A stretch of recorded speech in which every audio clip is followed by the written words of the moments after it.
ஒரு வீடியோ போடுறோம், இன்னைக்கு 13 கோடி பேர் பார்த்துருக்கான் நம்ம வீடியோவை.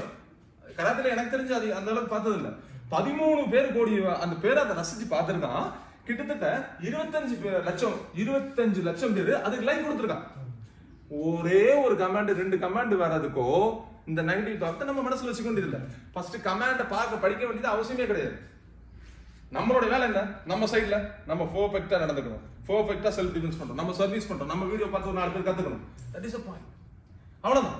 அந்த 4 பேர்ல நாளைக்கு அதை யூஸ்ஃபுல்லா அவங்க அதை எங்கேயா ஸ்ட்ரீட்லயோ எங்கேயாவது அவங்களோட லைஃப்ல அதை யூட்டிலைஸ் பண்ணும்போது நம்ம சக்சஸ் ஆயிடும்.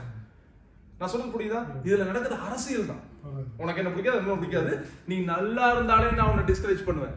ஏன்னா அந்த டிஸ்கரேஜ் நீங்க படிச்சீங்கன்னா நீங்க டிமோட் ஆவீங்க. நான் உன்னை படிக்க வைக்கிறதா என்னோட டார்கெட்.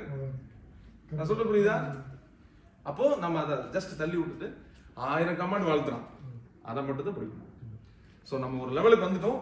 இதுக்கப்புறம் நம்ம பண்ண வேண்டியது காதையும் முடிக்கணும், கண்ணை மட்டும் ஸ்ட்ரைட்டா பார்த்து போய்கிட்டே இருக்கணும். நம்மளுக்கான கோல் நிறைய இருக்கு.